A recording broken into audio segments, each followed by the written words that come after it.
Hello and welcome back to a brand new DNF1 F1 podcast. I hope that you're all doing well and thank you as always for being here. It's great to have you along for a bit of F1 chat and discussion as we review the Qatar Grand Prix. A very tough race weekend for plenty of reasons. Of course, a sprint weekend as well, but officially we have crowned a three-time world champion. Max Verstappen finally got the job done, as we all expected, by the sprint race weekend. Confirmed he was a three-time world champion before Sunday's race, and then went on to win the Grand Prix as well. But of course, we've got that and plenty of more stories to react to and discuss further. Joining with me is the DNF1 panel. Struggled to get that out there. But we've got Courtney Pine and Lee Wallington, who I'm sure are prepped and ready to discuss all the talking points. First things first, Courtney, let's come to you. How are you doing, mate? And Max Verstappen, three-time world champion. It was never really in doubt. And of course, the perfect cherry on top of that cake to win the Qatar Grand Prix this weekend. What are your thoughts? Yeah, obviously, big congrats to not only Max, but also to the team for the effort. They've absolutely blown away the opposition. But to be honest, we knew this was coming 6 months ago. So, it's good to finally get it confirmed and hopefully look forward to hopefully a more competitive 2024. But at the same time, as you stated, you said that Max won the race, but there's so many more stories. If you hadn't watched a race weekend and you go, yes, Max was crowned world champion, yes, Max won the main race, that'd really do the weekend in general a lot of injustice because there are so many talking points to go through. There really is, and this is by far from the biggest headline that we can take from this race. Of course, it is the main talking point to a certain degree, but a lot of the talking regarding Max's third world championship was very much done on the sprint race on Saturday, and he didn't even win that race. Oscar Piastri won that particular race in the McLaren, which of course is its own story. Just a quick one on this one. Lee, I'm going to come to you on this one first. First of all, hope that you're doing okay, of course.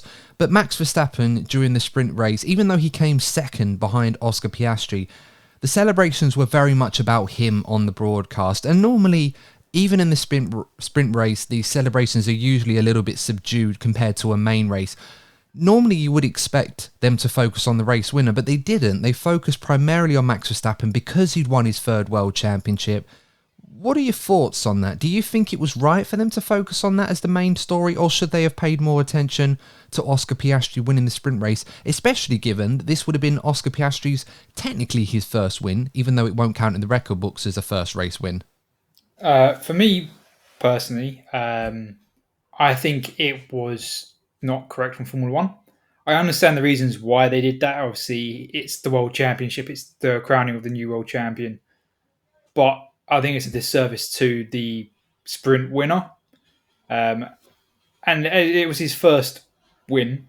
Or as you said, it doesn't officially count, but it's still a win.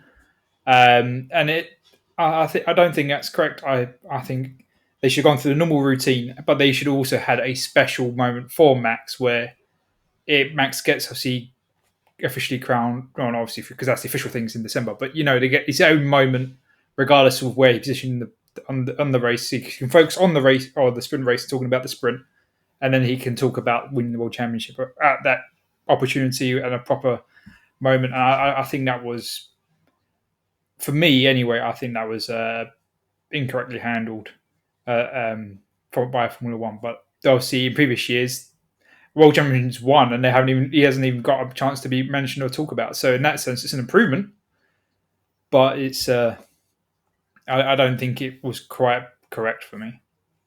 It's a strange one because I agree. It did feel a bit odd because I was expecting the focus to be on Oscar, even though Max Verstappen, after his teammate crashed out earlier in the sprint race, was confirmed world champion for a third time before he'd even finished. He could have literally just pulled over and said, "Well, it doesn't matter now. I don't need to win this race or even try. I'm already a three-time world champion." But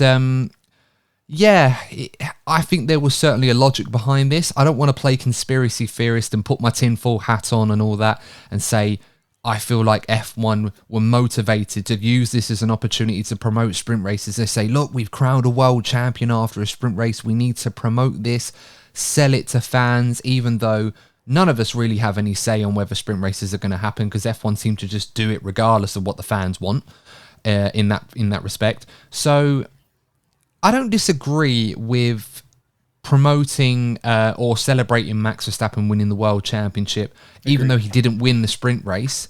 That is obviously the headline here. It's not like it was a main race and Oscar Piastri is being denied the opportunity to be praised for winning his first Grand Prix. That would have been a different issue altogether.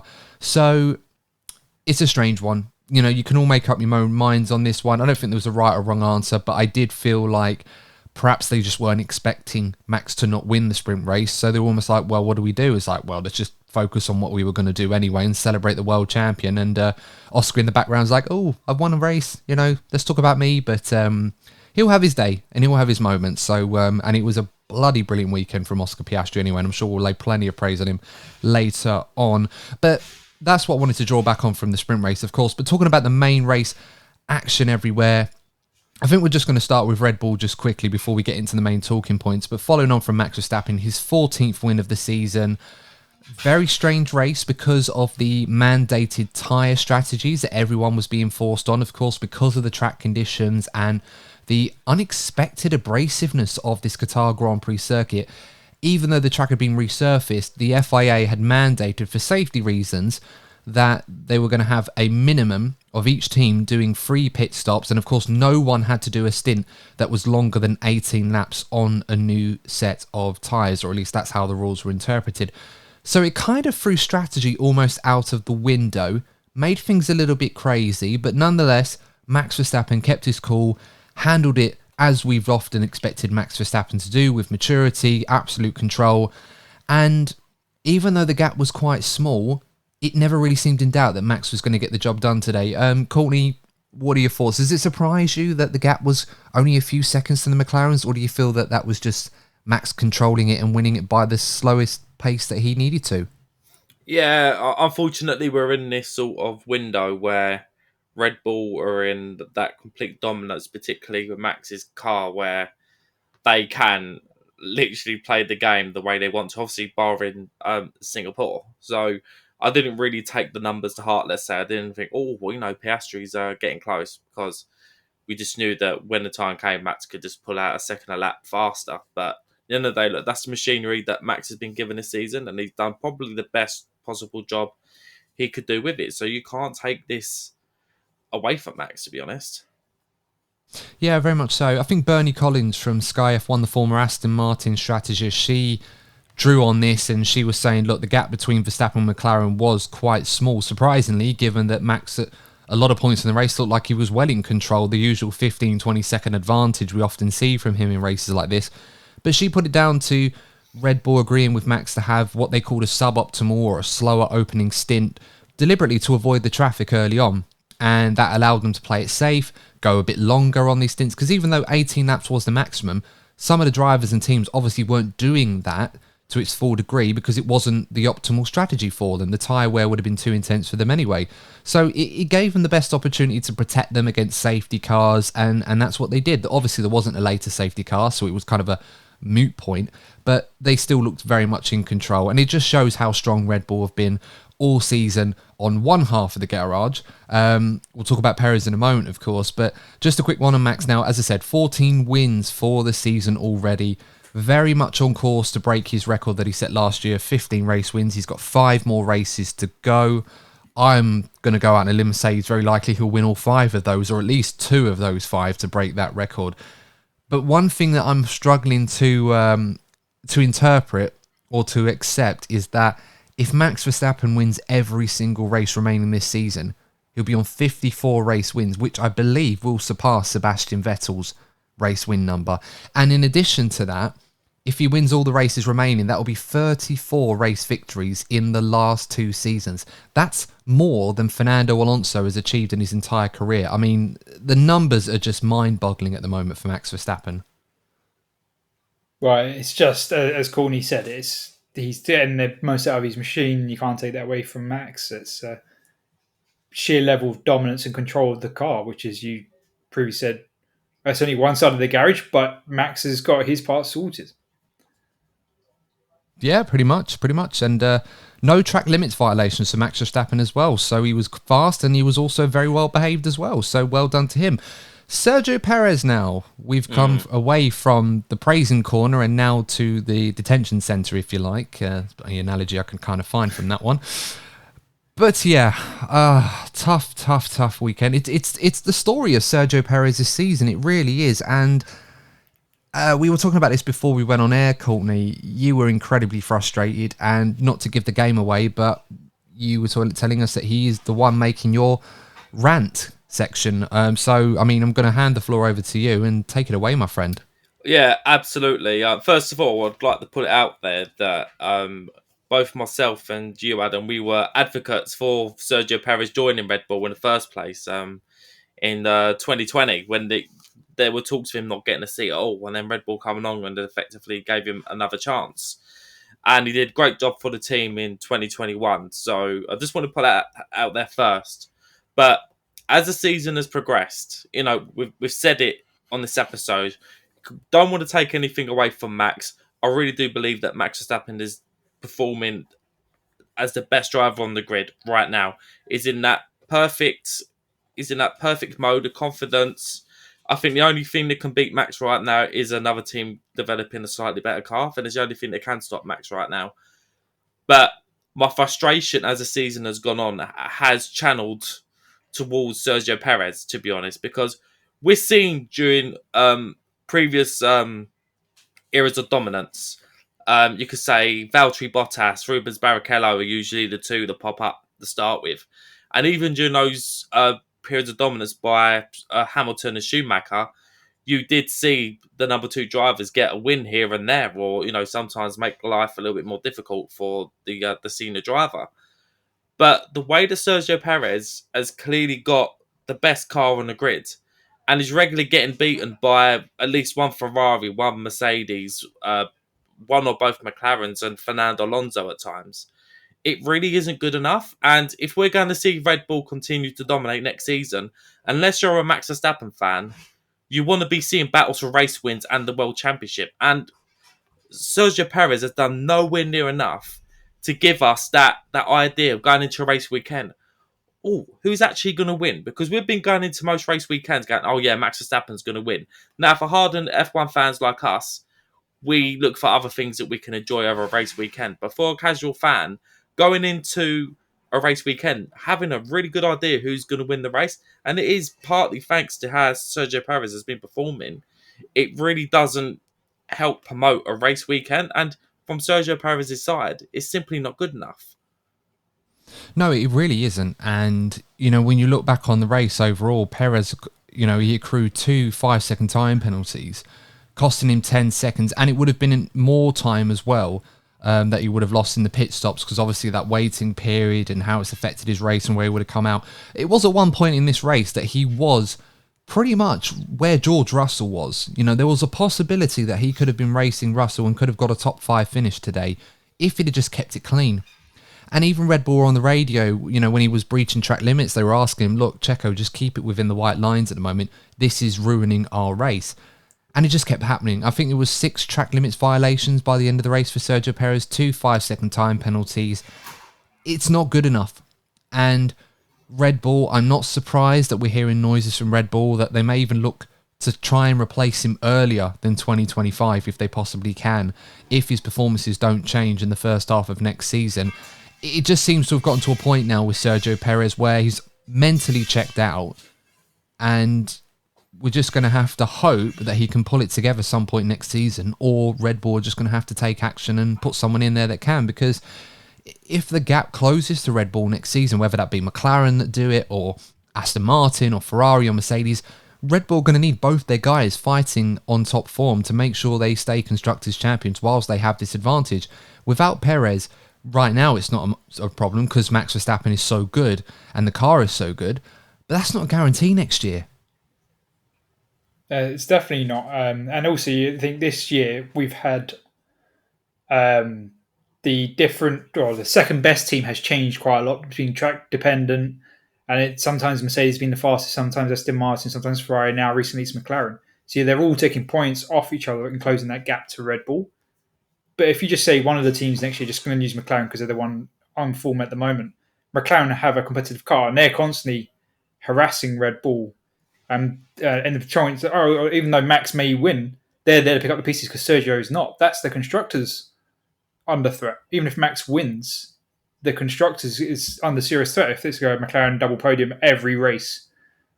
So Red Bull really need to, probably are already concerned, and they really need to resolve the Sergio issue one way or another. Yeah, they really do. The strangest thing at the moment that I'm looking at this season and finding hard to believe is how Sergio Perez is currently P2 in the Drivers' Championship. Like, it really does. You'd have to. It seems such a long time ago that he was at one point winning the World Championship after the first few races, and that's where he kind of got most of his points from, in those opening 4 or 5 races. And since then, it's just took a massive nosedive. And we could be in a position like we were with Ronnie Peterson, where if Lewis Hamilton manages to get enough points, he could become the first driver to finish in P2 in a season without actually winning a race. I mean, hopefully for Lewis's sake, that's not the case and that he's able to get P2 and win a Grand Prix, although running out of opportunities here. But if that was to happen, that would really hurt Sergio Perez, especially when it happened to him last season against Charles Leclerc. And obviously it was a bit more competitive than it was this season, but surely Red Bull will be really disappointed in Perez if he's not able to consolidate P2 from the position that he's been in for some time now this year. Yeah, let's add in the fact that, Sergio Perez started from the back, but he got overlapped by his own teammate. Now, that alone must be enough to hurt. And, going back again to the fact he started at the back, we could go, you know what? He started at the back. But George Russell obviously started at the back after the safety car, after the Turn 1 incident, and he still easily beat Sergio Perez. And Sergio Perez clearly has a much faster car than George Russell does. So there's a very, because I think this season, there's been a lot said about the gap between Lance Stroll and Fernando Alonso, which is fair enough, rightly so.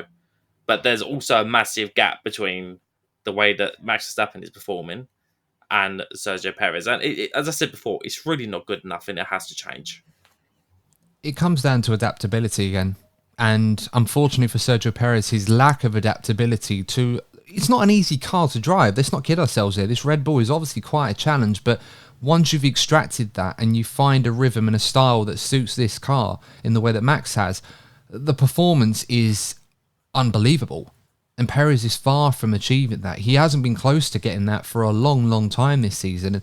And whilst he obviously has a much faster car than George Russell does at the moment, George is able to extract 99% of the performance out of this car at the Merc, and Perez is probably not even close to 80% at the moment of this Red Bull, if you want to put metrics on it. So there's a huge gulf there, and it's something Red Bull will be very mindful for next season to see how Perez gets on. Quick one on Perez starting from the back. That was because he had to take a new, a new power unit, was it? Yeah. And of course, it was very, very strange because he had to start from the back of the grid as part of the Parc Fermé regulations. Obviously, if you take a new power unit, you have to start from the back after Parc Fermé. But Perez wasn't given an additional 10-second time penalty like Logan Sargent was regarding the chassis that they had to change as well. According to F1 journalist Chris Medland, he was not given an additional 10-second penalty despite the precedent that had been set with Logan Sargent, because according to the FIA, the team interpretation didn't break the rule, and Red Bull had more than 2 chassis and additional assemblies ready at the same time. So it wasn't like they were using a third car, which is something that I find a bit strange, because surely it would be that way if they have 2 extra pieces there on top of what they already had. Make of that what you will. But the intention of the rule means that now, once again, it's going to have to be looked at going forward to prevent this happening again. So for me, even though Red Bull have certainly benefited from loopholes and the incompetence of the FIA in their regulations, and look, Aston Martin did stuff like this early in the season where they, exposed loopholes in FIA regulations when they tried to penalise Alonso at Jeddah, when they tried to take his podium away, and then they exposed the loophole there. For me, I think some fans are finding it incredibly frustrating now that even though Red Bull are seeming to benefit a lot from this, and perhaps that's probably feeding that, once again, the stewards, they just seem to be all over the place in terms of policing their own regulation. And for me, it just means that right now you're just losing trust, because we were talking about this earlier, Courtney. It's easy for us to say, oh, here we go. Red Bull, whenever it's them, it's one rule for them and one for everyone else. I don't think that's the case. I just think the stewards are dropping the ball all the time with these things, and Red Bull just happen to be benefiting from it every time. And that's really going to annoy fans who obviously think that Red Bull are getting favourable treatment. Yeah, well, you remember back when Ferrari were winning titles. I'm sure you remember those times, Adam. It was Of course, the acronym of the FIA was Ferrari International Assistance, because of Ferrari always got the favourable treatment. But this has been a common problem with FIA stewarding for over a decade and several decades probably, of the incompetence. They don't know they're fully understanding the rules. They're not very good at closing loopholes. Or they just have no oversight of the potential loopholes that even exist. And using the Ferrari example, it's just a long time issue that the sport still hasn't resolved to this day, and probably won't resolve for probably several more decades, unfortunately, because it's just that's such a slow moving FA, just a slow moving organisation, and they should just hire some of the team members who know the rules better than they do to close the loopholes, but no one wants to do that either. No, that seems to be the tough thing for them. And you're absolutely right to point out, this stuff was going on when Ferrari were dominating and the old Ferrari International Assistance, because it's very, very true. And it's the same problem. They keep being exposed in such an easy way. It almost makes it seem rather childish, almost, of how easy it is, in a way, to get away with a lot of these things if the rules aren't watertight. And we don't have to go into other examples. I'm sure plenty of you listening to this can point out plenty of different examples of where this has been a problem. They just really need to sort this out. They need to spend the winter break going through these rules and making sure that there's no possible way to interpret these rules in a different way that allows you, in this example, to get off scot-free with an additional penalty. That being said, I think Red Bull, the way Perez was driving this weekend, probably felt like it was a wasted effort, but there you go. We'll just have to wait and see how it goes for the rest of the season. Let's move on now to McLaren, and what a weekend for McLaren. Oscar Piastri getting sprint pole. McLaren were very unlucky not to have both of their cars near the front of the grid in the main race, although they recovered it very, very well. Finishing P2 and P3. Oscar Piastri, will start with him first. Driver of the day today was given by the fans. I'm going to go one further and say the driver of the weekend. He was absolutely phenomenal. The only thing that would have improved his weekend was if he'd have won the race himself. And if he had done, he would have been a very worthy winner.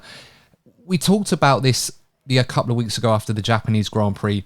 It really does feel like Oscar Piastri, despite this being his rookie season, has announced himself as a serious contender in Formula One. And despite the fact this is his rookie season, I could go out on a limb and say I've not seen a more impressive rookie season from a driver probably since Lewis Hamilton in 2007, who coincidentally, I believe, was the last driver to win any F1 session in terms of races, if you include sprint races, not that it's the same as a Grand Prix, but was the first driver to win one of those since Hamilton won the Canadian Grand Prix back in 2007 in his rookie season. Very, very high numbers and very high stature to compare Oscar Piastri to, but I don't think many people would disagree that he has been incredibly impressive in his rookie season. And I, for one, am very much looking forward to what he gets up to in the years to come. Didn't Kevin Magnussen win in his rookie season? No, he got a podium. No, Kevin got a podium in Australia. I was worried someone was going to correct me. I mean, I might be wrong, but I'm pretty certain Lewis was the last driver to win a race in their rookie season. As I said, he won't count because it's a sprint race, but I think you can allow me to draw some comparisons there, given what Oscar Piastri achieved this weekend. Go on, Courtney. Sorry, I cut your trial. All right. Yeah, no worries. Yeah. If you disagree, boo on you. That's all I can say. Let's have some fun with this. It's been a long old race. Look, the three of us have all agreed for quite a while now how exceptional or how much potential Oscar Piastri has. So I think for the three of us, I can agree that we're not actually that surprised to see him perform to this level, but it's just good to see him starting to get the recognition from more people that he deserves. I think it's been tough on Oscar, given the fact that Lando Norris is his teammate, somebody who again has so much potential, who has the raw ability to be a multiple world champion in his own right. Also, somebody who's very popular within the fan base. So it could be very easy for Oscar Piastri to become almost a bit of a forgotten entity at McLaren. But luckily, he is building his own identity, and that was not other things. Again, it's easy to forget what happened in the sprint race because he did great on the Sunday, but he also did a fantastic job to win the sprint race on a Saturday. He could have panicked when George Russell overtook him on the softs, but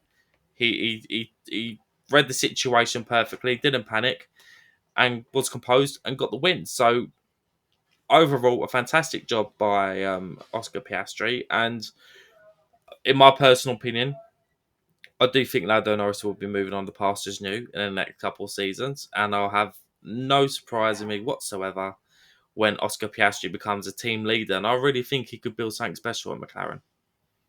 Very much so. And, what really impressed me as well is the closing stages of both the sprint race and the main race this weekend, where Oscar Piastri was put under pressure by Max Verstappen and Lando Norris to hold on to his position. And both occasions, he held his nerve very, very well. And I think in a way, this is one of those traits that I think a lot of people overlook in some drivers. When you try to determine how good a driver is, it's not necessarily how fast they can be over one lap or even over a race stint. It's when they're under the cosh in the pressure moments towards the back end of a race when they may not be as fast as the driver chasing them down. Some drivers fold under that pressure or collapse. Oscar Piastri, despite being so young and this being his rookie season, both of those occasions handled it like a pro. And I know people will say, oh, well, we had a bit of a buffer to him. But let's be honest, once Max got ahead of George Russell in the sprint race, we all thought he was going to win. But Oscar Piastri held his nerve, held the gap, and he cruised home. With Lando Norris, we all thought today Lando was going to catch Oscar. We were going to have a last lap battle between the two McLarens. Will they clash like the Mercs did earlier? Will they throw all these championship points away when they're trying to get P4? Would they listen to their team radio when Lando was questioning on the radio the instructions of his engineer saying, look, why should I hold position? Why, if we're worried about Russell, let's go faster. Let's fight for this. They didn't buckle under any of that, and he managed to get the result home. So I feel like that is so impressive. And it's something for me that when you look at drivers going forward and who has really got that tough stuff and that mettle to go on and be a star of the future, forget the future. This kid looks like a star right now. And I think McLaren, and this kind of draws on the point that you said earlier, Courtney, with Lando Norris, through Oscar Piastri and everything they had to fight to get him in that car, he has proven to be an insurance policy and one that they could very much use to their advantage if they have a problem with keeping Lando in their car beyond 2025. It's working out beautifully for him right now. And the fact that they got Oscar tied down to a 3-year deal before other teams came sniffing. Because now, as you said, Oscar's had a brilliant weekend. He's come off a obviously strong weekend in Japan. And teams go, oh, hang on, this guy is as good as he was in his junior categories. But he's now secured for 3 years. So McLaren did a brilliant move securing him before he announced himself to the Formula One community of actually displaying his talent and getting his well-deserved sprint victory, and obviously his P2 today. And where would he want to go, honestly? I mean, the only team I could think of is Red Bull, but would Oscar Piastri really want to throw himself into the lion's den right now when very much McLaren are right there and making such progress that maybe he's better off staying exactly where he is right now, and he's absolutely thriving. It's wonderful to see he's becoming a very popular driver with the fan base very quickly. I can't wait to see what he gets up to, but fantastic stuff to see. Quick one on Lando Norris, of course. P3 today. He was also P3 in the sprint race. Not a bad effort from him. So what are your thoughts on Lando Norris, Courtney? Will he be disappointed that he wasn't able to get the win in the sprint race? Would he be disappointed that his teammate beat him both times this weekend?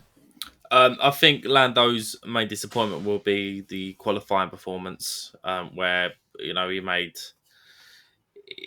the uncharacteristic error.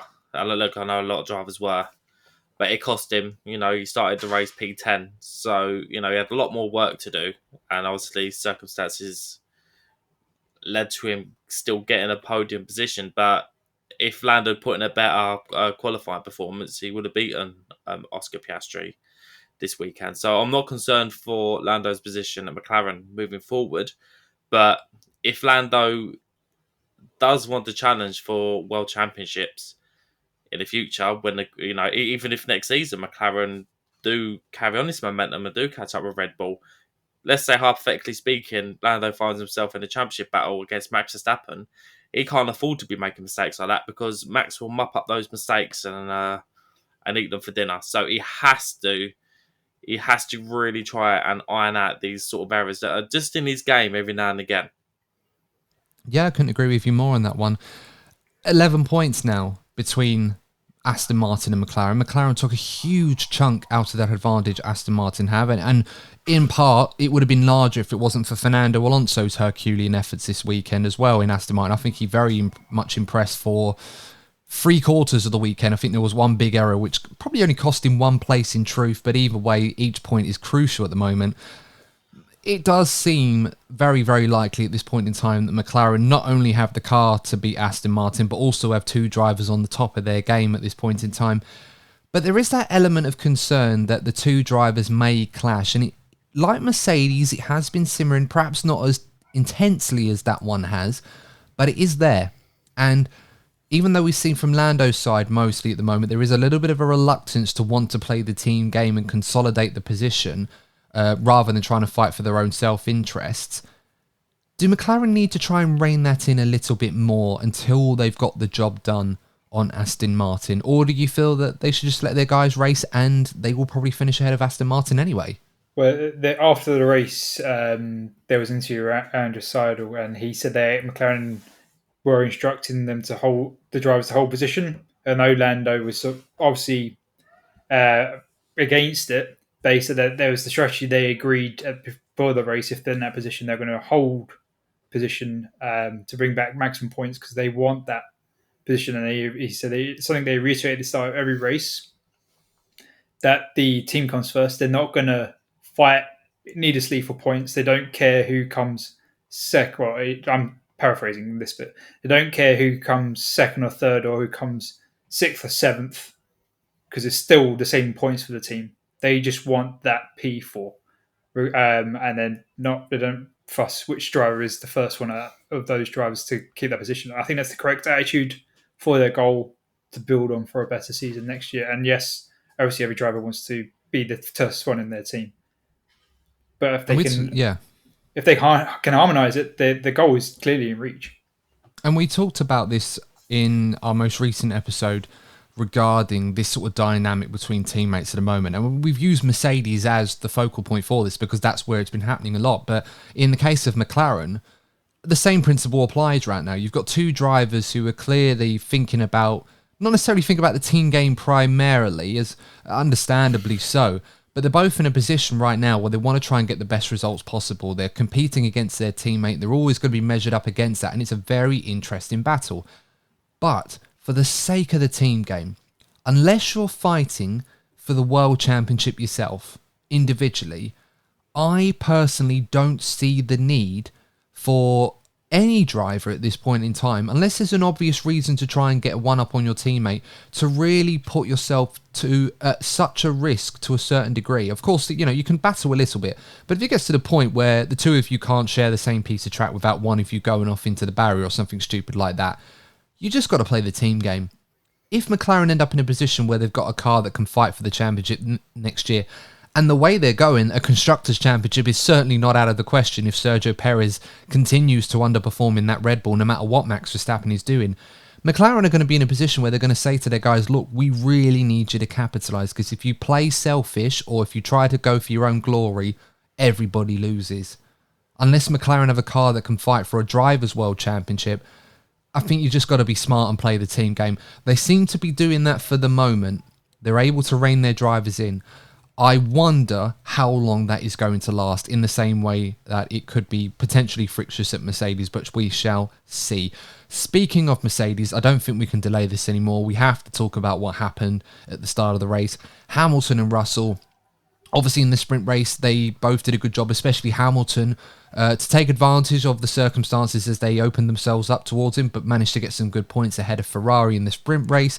In the main race, however, despite the fact that they still outscored Ferrari today through George Russell, they put themselves in massive jeopardy between the two drivers from the start.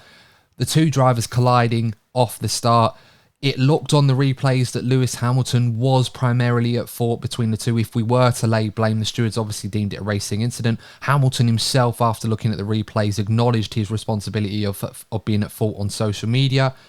Do we agree, guys? Was Hamilton at fault if we have to lay blame somewhere for that incident?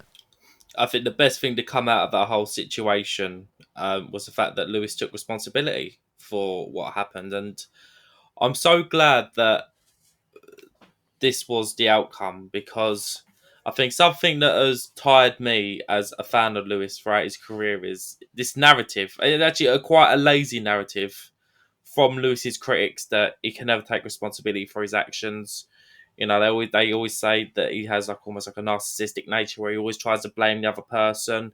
He's not a team player, and actually, he's actually shown he is quite the opposite. Of course, there will be times where you're so caught up in the moment that you're not able to take responsibility in the moment, but you actually saw the process of emotions happen. So the raw emotion, where Lewis obviously could only see from one perspective, he did say, you know, got hit by my teammate, but then he was able to take himself away, actually, both physically and emotionally assess what happened and come to that conclusion. And I actually think that's a really healthy mindset for Mercedes moving forward, because we all know that the tensions are bubbling up between Lewis and George. So I think for Lewis to, you know, be humble about it almost, that could actually help the dynamic between him and George moving forward. Because the other thing I did like when he was interviewed after the incident, he said something he didn't have to say. He was like, I hope that George, you know, finishes and gets some good points for the team, because that is the type of mindset that Mercedes are going to need, because we've just been talking about Lando Norris and Oscar Piastri. Similarly, if Mercedes come up with a competitive car next season, I think it's going to be a lot more tough to manage this dynamic compared to Lando and Oscar, particularly given how desperate Lewis will be to potentially get that 8th World Championship. But it does give you hope that they could, you know, have a somewhat decent respect between the two drivers, because they're going to have to work together to produce, you know, a fast enough car. Because we sometimes forget this about the Mercedes dominance, you know, early doors. I do believe that one of the reasons why Mercedes were able to develop such a great car in 2014 is actually because of how well Lewis and Nico got on at that time. They were giving each other all the information needed to move forward, you know, what they like from a car. So you need both your drivers to be, you know, communicating well with each other. It is a team sport at the end of the day. So as bad as the incident was, I'm sure there'll be a lot of anger behind the scenes. I think given Lewis's reaction, I think it's actually saved a lot of bother, because I thought, here we go again, it's going to feel like 2021 all over again. But actually, it come out and he handled it in the right way. And I'm going to be brutally honest here. I think in terms of an opinion or a point, that's probably the best one any of us have made on any incident throughout this season, because I think you've hit the nail right on the head, Courtney, with this one. After that incident happened, we're all thinking, oh, who's at fault? Was it Russell's fault? Was it Hamilton's fault? Is it going to explode like Rosberg Hamilton did and derail everything Mercedes have tried to achieve on this recovery? And all of a sudden, the new rivalry between the young pretender and the old guard is reignited. And then we saw the replay after Hamilton's radio message. Oh, nice to be taken out by my teammate. Him, at the time, in the heat of the moment, blaming his teammate for that collision. But then obviously, we saw the collision. George Russell had nowhere to go. Hamilton may not have acknowledged Verstappen. Only one driver had room to give to avoid that incident, and that was Hamilton. But then, in that moment, as you mentioned, he basically takes responsibility for his actions. He goes one further to say that on social media and hopes that George Russell gets a result for the team. George Russell is remorseful, he's almost inconsolable whilst he's trying to recover his race. He feels he might have been responsible. Toto tells him on the radio, George, just forget it, we've got to get on with the race. And George puts together a great result. In that moment, it feels for me, perhaps for the first time between these two drivers, that they've acknowledged, actually, we need to work together. If we work against each other and do that again, it's all going to blow up. Everyone's going to get the drama that they're all craving, unless, of course, you're a Mercedes fan, of course, and it just goes crazy. that moment could potentially have saved Mercedes' fight with Ferrari in the Constructors' Championship. And I think if they do go on to win that, they may cite that particular moment and the reaction from both Hamilton and from George Russell and the team as well in order to get that done. Lee, I'm going to hand the floor over to you because Courtney and I have said a lot on this one already, but just to add on to what we've mentioned with Mercedes, is that a turning point for the rest of the season for them too, in terms of this dynamic that was brewing, but maybe they may have stopped the explosion from happening? I think it will help focus their relationship for at least the rest of the season. George did say in an interview after the race that they discussed Lewis's strategy and with Lewis being on the soft tyres, and that he wasn't going to hold Lewis up and get him past. Lewis was on the faster strategy at that point in time and was expecting a quick start. So they already effectively agreed that he wasn't going to block Lewis off the start. But as we saw in the sprint, 3-1 doesn't go. And I think it's brilliant from Lewis the way he acknowledged his fault. And obviously, George needed some help to recover his mental state from the incident. And Toto has that effect of just get on with it, forget it. We know Toto's done that many times over the years. He's very firm, but also supportive at the same time. And it just really helped George to focus. And obviously there are going to be discussions, but I think it would definitely have helped the two going for the remaining races to just really focus on the end goal. And obviously it wasn't a spat, it was unnecessary, but it definitely will hopefully improve the relationship because it's released that pressure valve just a little bit. And hopefully that will obviously be get them to complete the season and hold on to that P2 in the Constructors. Exactly, and this had at the time it had the potential of being another Barcelona 2016 moment that we all remember when Hamilton and Rosberg collided, and it completely opened up that rivalry to a whole different level, took it to another octave, if you like. And there was that image, Hamilton crossing the track and walking away, and in the background in the slow-mo, George Russell driving past. That was the image you could probably see plastered all over the media when talking about this story, but it was all diffused in that moment when Hamilton responded the way he did, and Russell obviously responded with the performance that he did, and the team ended up getting a good result out of it, relatively speaking, to their direct competition in Ferrari. And look, I know some of you guys are listening to this, and you're probably thinking to yourself, how in the world has this British-based podcast turned an incident that Lewis Hamilton was at fault for into another way to praise the guy? And I'll be honest with you, that's an understandable point. You can make that if you want, if you don't agree with it. But one thing I will say in Lewis's defence, and this is me going above and beyond with the British bias if you want, right, whatever, I don't care. But my point is, how many times does a driver cause an incident and they were primarily at fault for, and they're the only driver that could have avoided it, but they didn't because they went for the wrong move? How many times does the driver acknowledge it was their fault? Or not long afterwards, take them out? They very rarely do.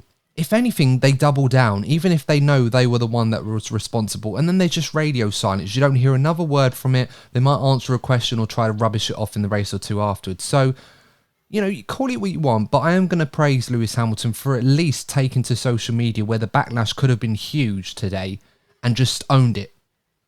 Because and a lot of his fans probably would have gone after George Russell in that moment as well, unfairly, but that was another way to diffuse that as well. And so good on him for it. He's very much aware of the platform and position he has. And he just said, look, I made a mistake, my bad, but it doesn't matter, we recovered it. So, no, fair play to him, all ends up. And fair play to George Russell. That race could have gone horribly wrong for him. The strategy and the way things played out probably played to their advantage with the safety car and the mandatory 3 pit stops. Even still, and as much as it hurts as a Ferrari fan to say that, you still got to put in the performance behind the wheel to recover that. And George Russell very well did that. He nearly got a podium if things would have gone. And maybe he would have been in that fight for one if he wasn't involved in a turn 1 crash. Yeah, I mean, you can just imagine how that first lap would have been if the 3-1 had actually gone. And that obviously enabled Max to set the pace he wanted to look after his tyres in the first stint. But if those two Mercedes were there, or if Lewis had successfully completed the pass, Max wouldn't have been able to dictate that pace that the Red Bull wanted to preserve the tyre life. And we could have had a completely different race in that aspect regarding the Mercedes today. But the George's recovery drive was phenomenal. And as we talked earlier with Sergio, he was at the back of the grid and he secured fourth. And he overtook Sergio on his way through the grid. So it just shows you, again, how poorly Sergio did. Honest, but I'm talking about George here. But George is just phenomenal. And he put it together, and it was a really good drive after all those pit stops as well, and holding his position. But it was just a weekend of what if for Mercedes. Yeah, it would have been. But overall, I think they'll be pretty happy considering where they were relative to their competition. And I think that's where they have to draw focus on overall.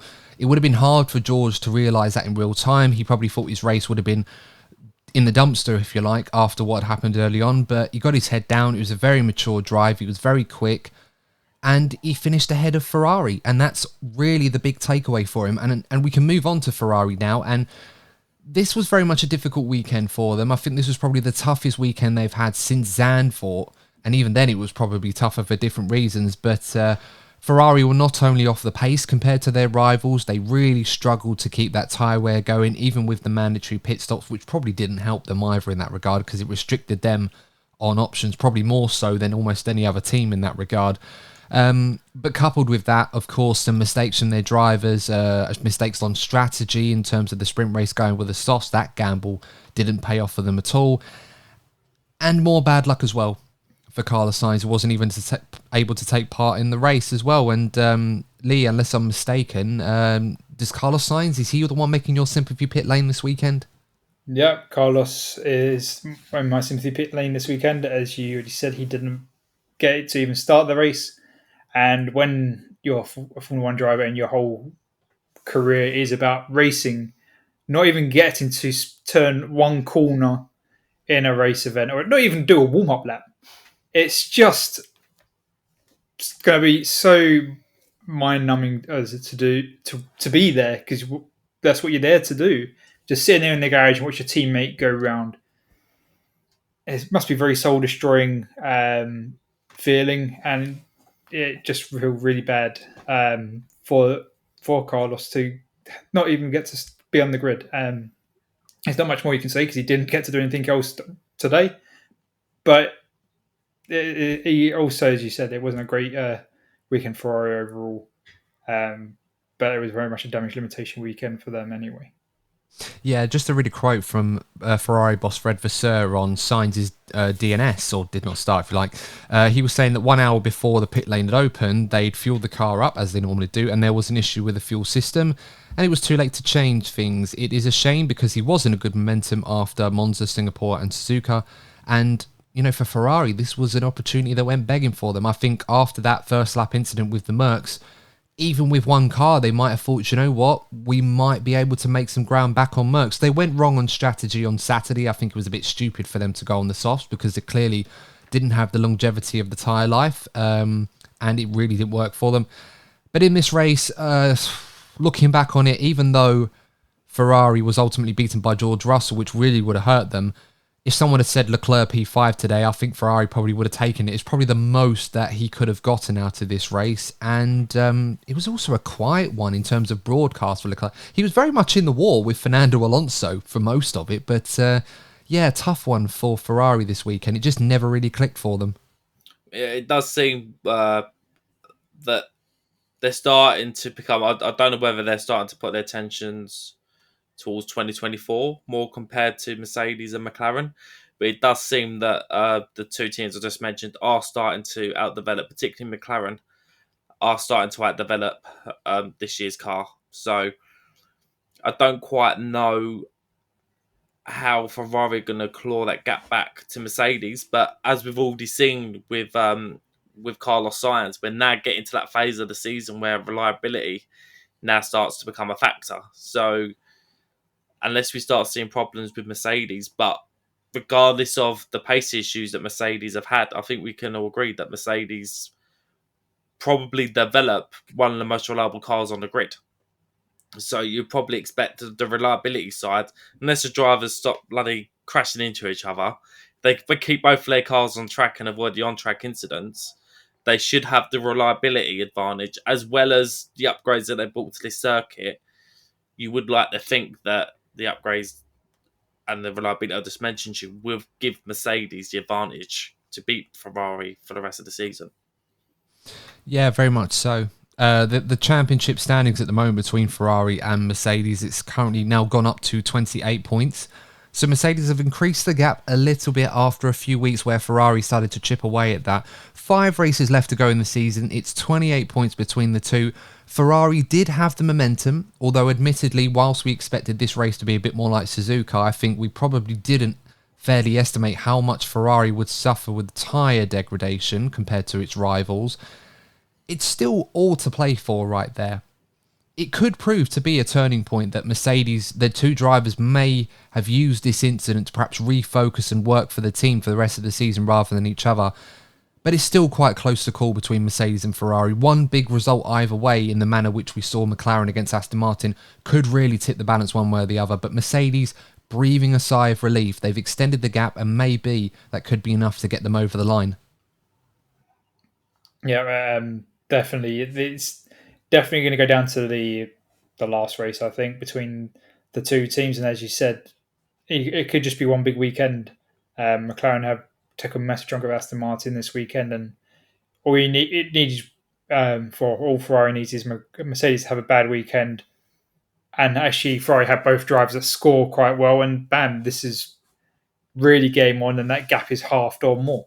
So there's a lot that can still happen, and a lot that can impact the size of that gap for the remaining 5 races. Yeah, absolutely. And of course, let's not forget, Courtney, you made the great point about reliability between the two. Mercedes have been much more reliable than Ferrari in certain aspects this season. And let's not forget, start the season, Charles Leclerc losing a podium in Bahrain because of reliability issues. Sainz not even able to take the start today.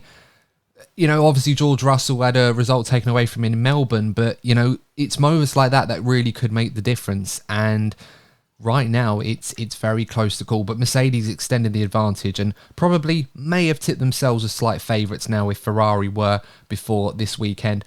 Let's move on.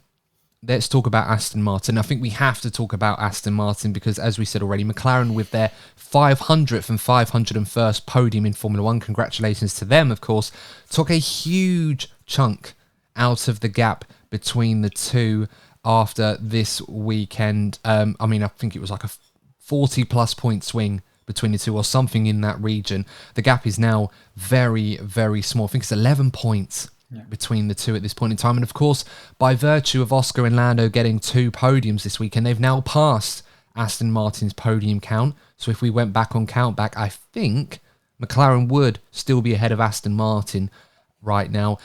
And Aston Martin, I think there's only one direction you can really look. I mean, Fernando Alonso made a mistake, which probably cost him P5, perhaps against Charles Leclerc today. But I think we'd be uber critical to lay too much blame on him when clearly the problem for Aston Martin is on the other side of the garage where Lance Stroll is at the moment. Another tough race for him. No points in either of the races. And obviously a moment to forget after the end of sprint qualifying where he not only threw his steering wheel out of his car in anger, it did look like he allegedly pushed his one of his trainers in the back of the garage. It just shows how frustrating things are right now for Aston Martin, and obviously very frustrating for Lance Stroll at the moment. Yeah, we predicted that this scenario would occur. Obviously, given how Aston Martin have traditionally been outdeveloped by their competitors, and given the miraculous recovery by McLaren, that's really made life harder for Aston Martin. And I feel the situation with Lance Stroll, I think he's now lost the reprieve that he has had previously, because obviously his dad is one of the main guys at Aston Martin. But the performances have been so bad from Lance that he has now lost that. So, and the pressure, you can tell, is really starting to build from him.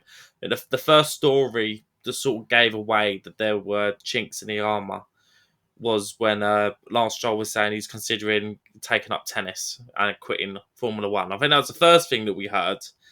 But I think this is the first time we've really seen physical evidence of the frustration building from Lance Stroll. I don't want to make any excuses for the guy, but the heat was intense this weekend, and sometimes you might not be as rational as you usually are. But even then, there is no excuse for what, as you said, Adam, he supposedly did to a member of his own team. I do feel that if that was another driver, another situation, I think there would have been a severe punishment for it. So it'd be interesting to see how that dynamic continues for the rest of the season. Yeah, and I have to stress the word allegedly here because, of course, the pictures did imply that something happened there, but of course we didn't actually see physically what had happened or what it looked like Lance has shoved. So we can't, critique him for that purely, but we can only go on what we allegedly see at this point in time. So, and it sums up the weekend for him. It sums up what's been going on for most of this season with Lance Stroll. Things have been difficult at the moment.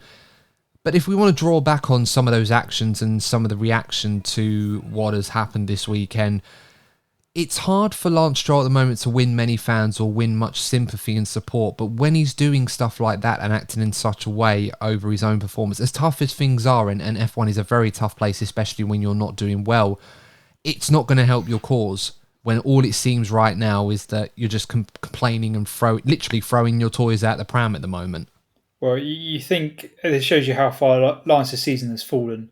Earlier in the season, he was there or thereabouts with Fernando. Fernando was giving him tips. Oh, Lance is going wide at this turn. Lance could change his setting for this. Lance could do it. Now, I'm not saying Fernando's given these settings advice, but Lance shouldn't throw his wheel out the car. That just shows you the level of how far the season's fallen for Lance, and it just seems to be snowballing in the wrong direction.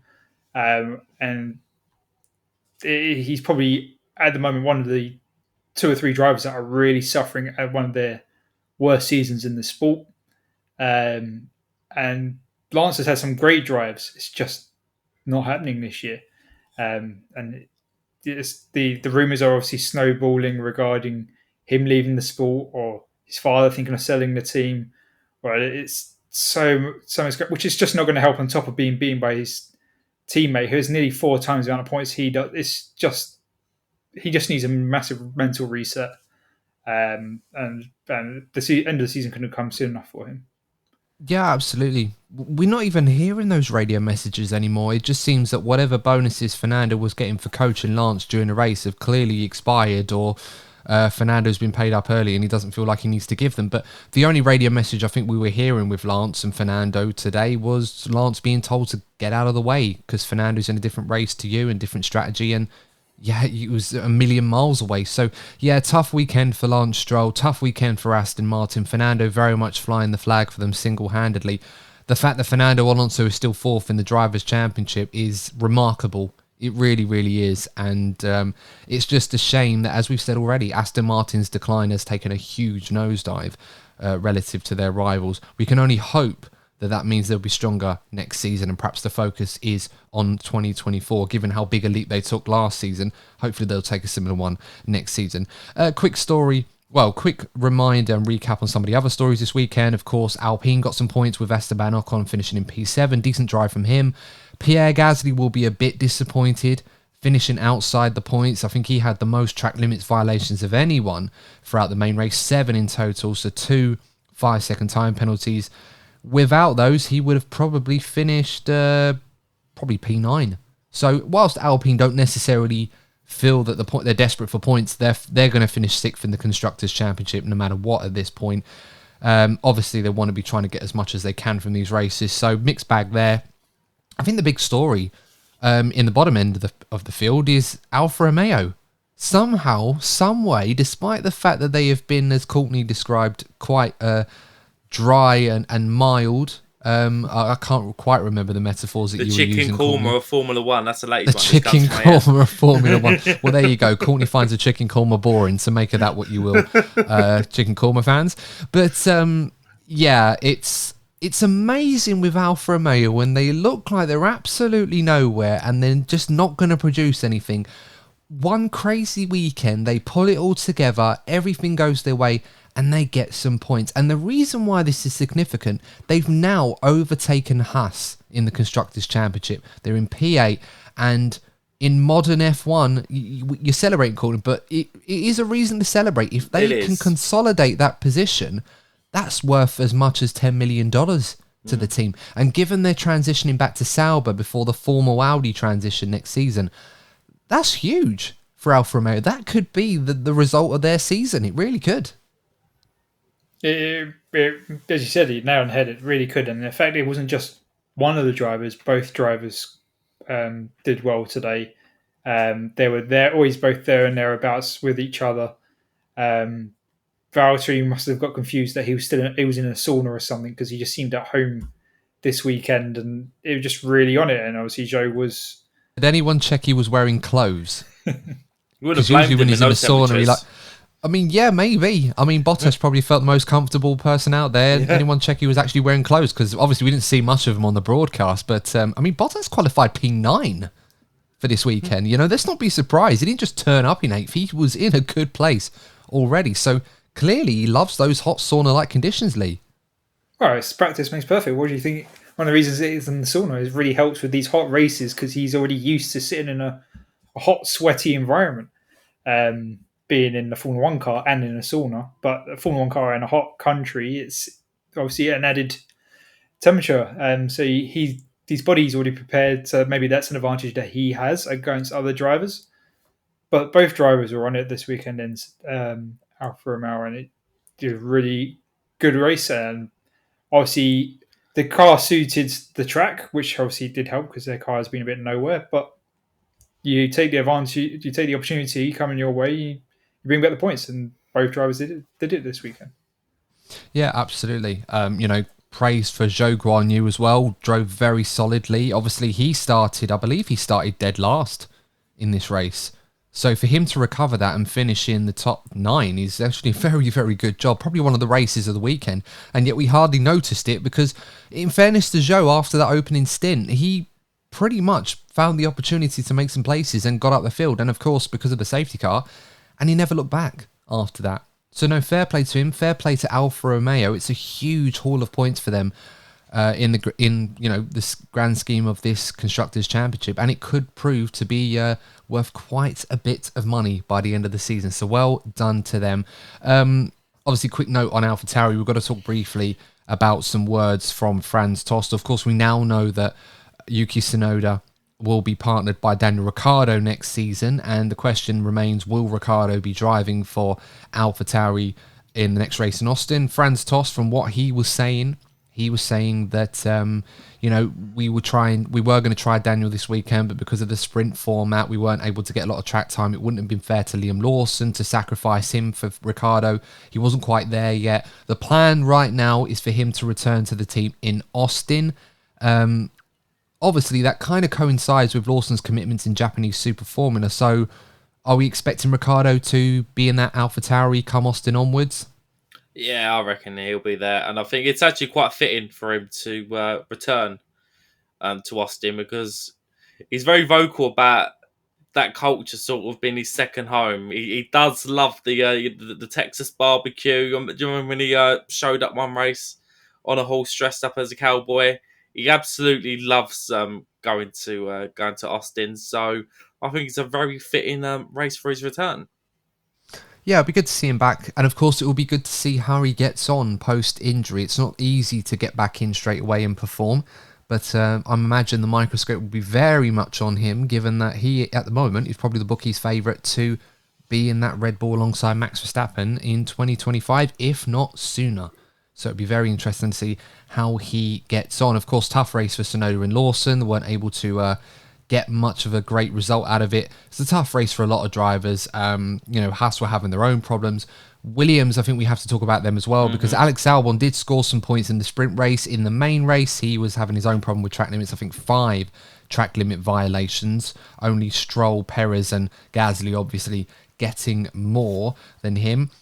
But I want to focus on Logan Sargent, and really tough one. And I think it kind of showed how tough the conditions were at the Qatar Grand Prix this weekend. And we saw a few other drivers really struggling from the heat.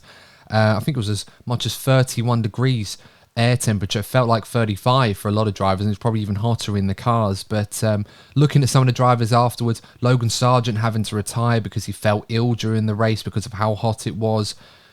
Did that surprise us, guys? Because we've seen drivers drive in really hot conditions in the past, but this seemed to be a very extreme version by comparison to that. George Russell had some comments on this one as well. We had Fernando Alonso on the radio asking if the team could throw some water or ice down his cockpit just to cool him down because his seat was burning by his own description. What were your thoughts on that one, guys? Were you surprised at how hard it was for some of the teams and drivers this weekend? I was obviously expecting there to be a level of heat. But I think it caught the teams out a bit about how hot it was this weekend. Obviously, this race next year will be 6 weeks later in the year, which obviously probably slightly better planned in regarding the temperature and the climate, because obviously the races normally in that part of the world are normally really early in the season or late in the season. Maybe it was too early in the late part of the season for this race, in an actual climatic sense. But I do think it was too much for the drivers, and the fact that even one driver got ill or felt ill from racing, it really isn't suitable for the drivers to be in a position that the risk of getting ill and potentially having an incident, which is what obviously Williams was saying, retire the car without. They didn't want him to crash because he was too ill. And a driver should never be in that position that they have to choose between, obviously, the teams telling them to retire, but pushing themselves to score points because they want to help the team, which they may crash, or choosing their health and feeling like they let the team down. That's the decision that the sport should avoid at all costs. Yeah, absolutely. And I think it's an important point that you mentioned, because obviously the question following what happened this weekend is Qatar in the right place in next season's calendar to prevent difficult conditions happening again? And I was just looking through, just did a little quick search on Google, of course, because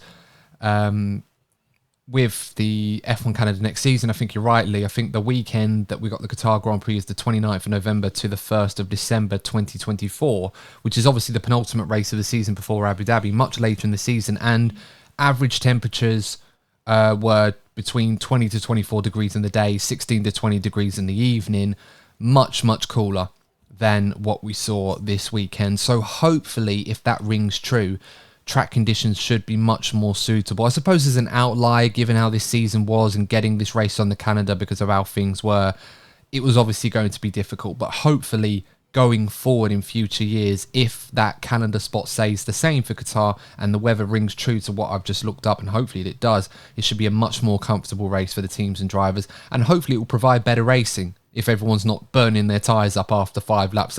I think we saw images of, was it Oscar Piastri?